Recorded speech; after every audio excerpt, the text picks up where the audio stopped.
Welcome back to my channel. Oh shoot. Um, we getting back in our book, 48 Laws of Power. We on Law 10. How y'all doing today? Thank you to all my subscribers. I really appreciate you. Thank you for the chance and opportunity. I can't wait till I get monetized so I can do this giveaway, cash money, okay? But Law 10, oh shit, I forgot to do something. Hold on.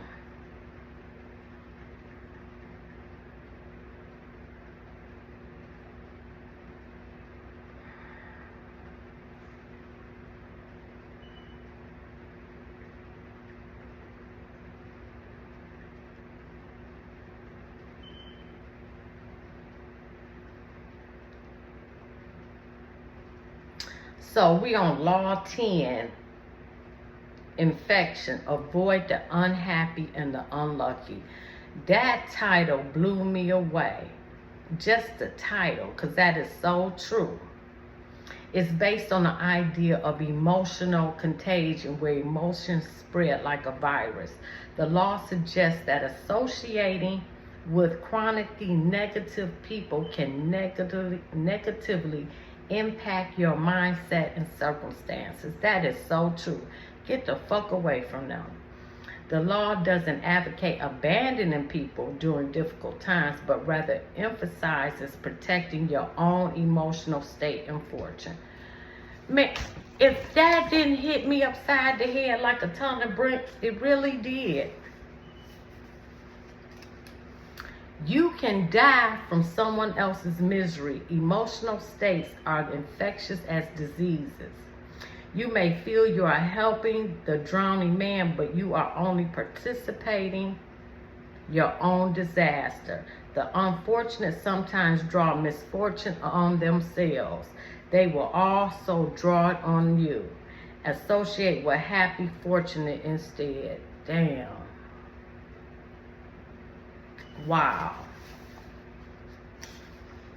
Born in Limerick, Ireland in 1818, Marie Gilbert came to Paris in the 1840s to make her fortune as a dancer and performer. Taking the name Lola Montez, her mother was of Spanish descent. She claimed to be a flamenco dancer from Spain. By 1845, her career was languishing, and to survive, she became a courtesan, quickly one of the more successful in Paris. Only one man could salvage Lola's dancing career, Alexander de Journaux, owner of the newspaper with the largest circulation in France and also the newspaper's drama critic. She decided to woo and conquer him. Investigating his habits, she discovered that he went riding every morning. An excellent horseman herself, she rode out one morning and accidentally ran into him. Soon they were riding together every day. A few weeks later, Lola moved into his apartment. Damn, that was quick. For a while, the two were happy together. With DeJournaux's help, Lola began to revive her dancing career despite the risk to his social standing. DeJournaux told friends he would marry her in the spring. Lola had never told him that she had eloped at age 19 with an Englishman and was still legally married. Although DeJournaux was deeply in love, his life started to go downhill. His fortune and his business changed, and influential friends began to avoid him. One night, DeJournaux was invited to a party attended by some of the wealthiest young men in Paris. Lola wanted to go too, but he would not allow it. They had their first quarrel, and DeJournaux attended the party by himself. They had their hopelessly drunk. He insulted an influential drama critic, Jean Bassett Roseman, perhaps because of something the critic had said about Lola. The following morning, Bourboulon challenged him to a duel. But Bourboulon was one of the best pistol shots in France. DeJournaux tried to apologize, but the duel took place and he was shot and killed. Damn. Thus ended the life of the most promising young man of Paris society. Devastated, Lola left Paris. In 1846, Lola Montez found herself in Munich, where she decided to woo and conquer King Ludwig of Bavaria. The best way to Ludwig, she discovered, was through his aide-de-camp. Count Otto von Richburg, a man with fondness for pretty girls, one day when the Count was breakfasting at an outdoor cafe, Lola rode by her home, was accidentally thrown from the saddle, and landed at Richburg's feet. The Count rushed to help her and was enchanted. He promised to introduce her to Ludwig. Richburg arranged an audience with the king for Lola. But when she arrived in the afternoon, she could hear the king saying he was too busy to meet a favor-seeking stranger. Lola pushed aside the sentries and entered his room anyway. In the process, the front of her dress somehow got torn, and to the astonishment of all, most especially King, her bare breasts were open, exposed. Lola was granted her audience with Ludwig. 55 hours later, she made her debut on the Bavarian stage. The reviews were terrible, but that did not stop Ludwig from arranging the performance. Ludwig was, in his own words, bewitched by Lola. He started to appear in public with her on his arm, and then he bought and furnished an apartment for her on one of Munich's most fashionable boulevards. As though he had known as a miser, he was not given to flights of fancy. He started to shower Lola with gifts and to write poetry for her. Now his favorite mistress, she captivated to fame and fortune overnight. Lola began to lose her sense of proportion. One day when she was riding, an elderly man rode ahead of her a bit too slowly for her liking. Unable to pass him, she began to slash him with a ripping crop. On another occasion, she took her dog unleashed out for a stroll. The dog attacked a passerby, but instead of helping the man get the dog away, she whipped him with a leash. Incidents like this infuriated the stolid citizens of Bavaria, but Ludwig stood by Lola, even had her naturalized as a citizen. The king's entourage tried to wake him to the dangers of the affair, but those who criticized Lola were fired. While Bavarians who had loved their king now outwardly disrespected him, Lola was made countess, had a new place built for herself, and began to dabble in politics, advising Ludwig on policy. She was the most powerful force in the kingdom. Her influence in the king's cabinet continued to grow, and she treated the other ministers with disdain. As a result, riots broke out throughout the realm. A once peaceful land was virtually in the grip of civil war, and students everywhere were chanting, "Raus mit Lola," whatever that means. By February 1848, Ludwig was finally unable to withstand the pressure. With great sadness, he ordered Lola to leave Bavaria immediately. She left, but not until she was paid off. For the next 5 weeks, the Bavarian wrath was turned against their formerly beloved king. In March of that year, he was forced to abdicate.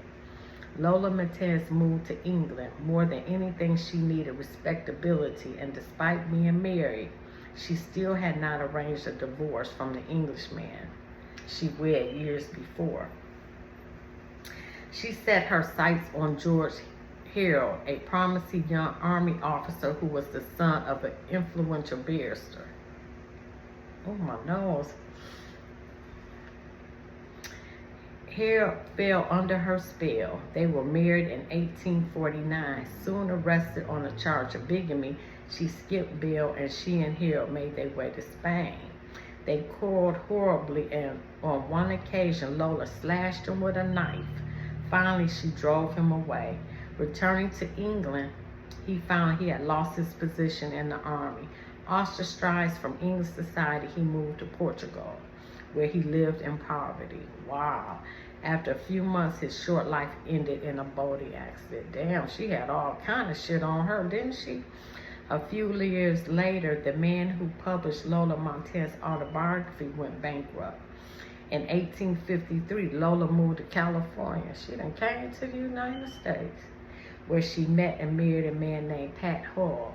Their relationship was as stormy as all the others, and she left Hull for another man.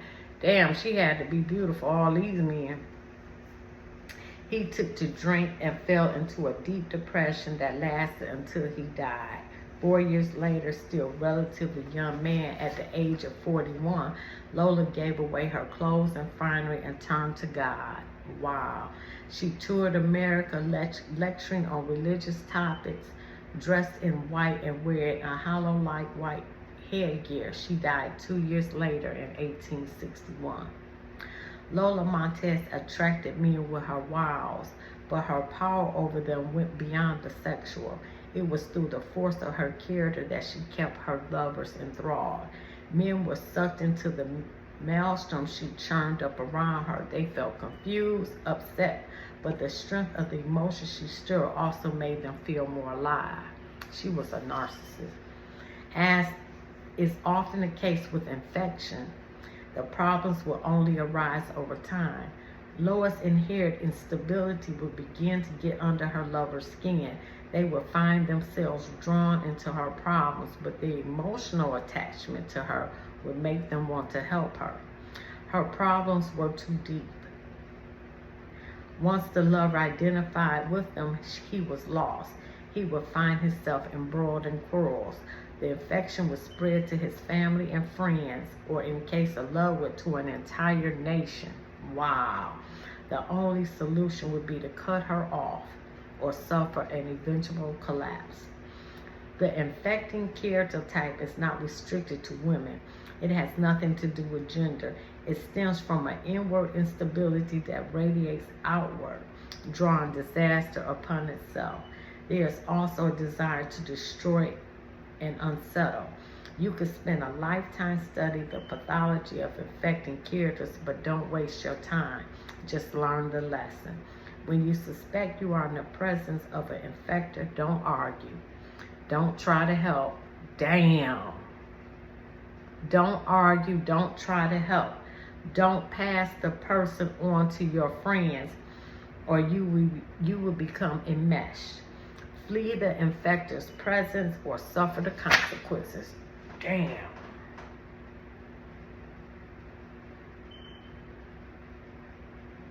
Wow, that's good. That is good. Those misfortunes among us who have been brought down by circumstances beyond their control deserve all the help and sympathy we can give them. But there are others who are not born to misfortune or unhappiness, but who draw it upon themselves by their destructive actions and unsettling effect on others. It would be a great thing if we could raise them up, change their patterns, but more often than not, it is their patterns that end up getting inside and changing us. Damn, that is so good. The reason is simple. Humans are extremely susceptible to moods, emotions, and even the ways of thinking of those with whom they spend their time. The incurably happy, unstable have a particularly strong infecting power because their characters and emotions are so intense. They often present themselves as victims, making it difficult at first to see their miseries as self-inflicted. Before you realize the real nature of their problems, you have been affected by them. Understand this. In the game of power, the people you associate with are critical. That is so true. Oh my God. The risk of associating with infectors is that you will waste valuable time and energy trying to free yourself. Damn. Through a kind of guilt by association, you will also suffer in the eyes of others. Never underestimate the dangers of infection. There are many kinds of infectors to be aware of, but one of the most insidious is chronic dissatisfaction.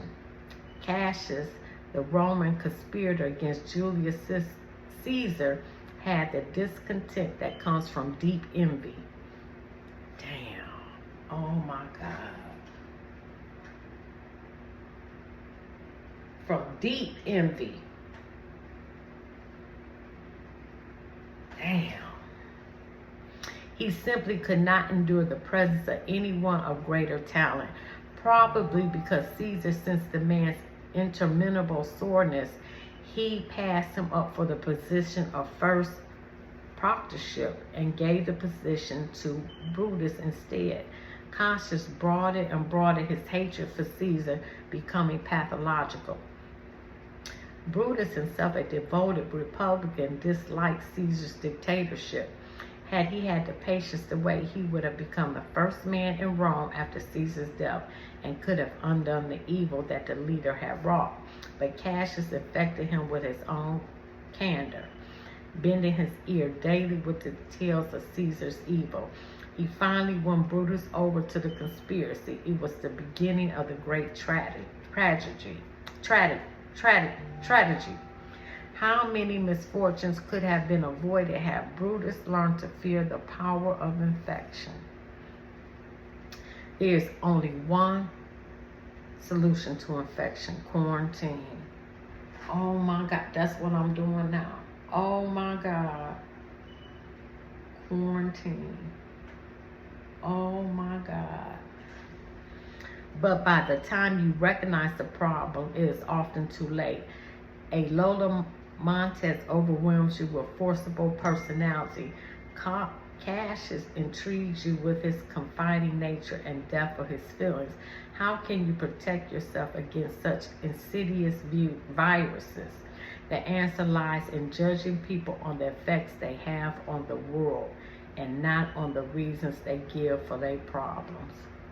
Oh my God, if this ain't good, I done learned me something today. And I hope you learned something from this. I have definitely learned something from this. Wow. Pity. Do not enmesh yourself in trying to help. The infector will remain unchanged, but you will be unhinged. Oh my God. This reminded me of a few people I know. Oh my God. The other side of infection is equally valid and perhaps more readily understood. There are people who attract happiness to themselves by their good cheer, natural buoyancy, and intelligence. My best friends was like that. They like that. They are a source of pleasure, and you must associate with them to share in the prosperity they draw upon themselves. Yes. Yes. And she ain't never had no money problem. Never. I mean, she might, but she good with her. Oh my God. This applies to more than good cheer and success. All positive qualities can affect us. Talleyrand had many strange and intimidating traits, but most agreed that he surpassed all. Oh, is it still going? Okay. He surpassed all Frenchmen in graciousness, aristocratic charm, and wit. Indeed, he came from one of the oldest noble families in the country, and despite his belief in democracy and the French Republic, he retained his courtly manners. His contemporary Napoleon was in many ways the opposite, a peasant from Corsica, ungracious and even violent. There was no one Napoleon admired more than Talleyrand. He envied his minister's way with people, his wit, and his ability to charm women, and as best he could keep Talleyrand around him, hoping to soak up the culture he lacked. There is no doubt that Napoleon changed as his rule continued. Many of the rough edges were smoothed by his constant association with Talleyrand. Oh my God. Use the positive side of emotional osmosis to advantage. If, for example, you are miserable by nature, you will never go beyond a certain limit. If you are miserable, you will never go past a certain limit. That is so damn, oh my God. Only generous souls attain greatness. Oh, I got to change. I got to change. But that's being generous without conditions. Wow. Only generous souls attain greatness. Associate with the generous, and then they will infect you. opening up everything that is tight and restricted in you. If you are gloomy, gravitate to the cheerful. If you are prone to isolation, force yourself to befriend the gregarious. Never associate with those who share your defects. They will reinforce everything that holds you back. Oh my God.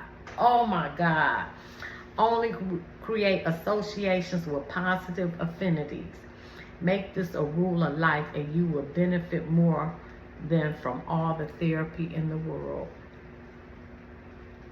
This law admits of no reversal. Its application is universal. There is nothing to be gained by associating with those who infect you with misery, with their misery. There is only power and good fortune to be attained by associating with the unfortunate. Ignore this law at your peril. Man, if that, oh my God.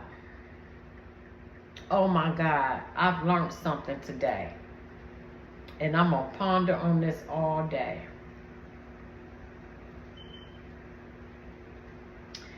People who are perpetually miserable spread misery like an infection. They'll drown you in it. Avoid these people like a plague. If you associate with happy people, you share in the good fortune they attract and spread. Seek them out. Avoid the unhappy and the unlucky.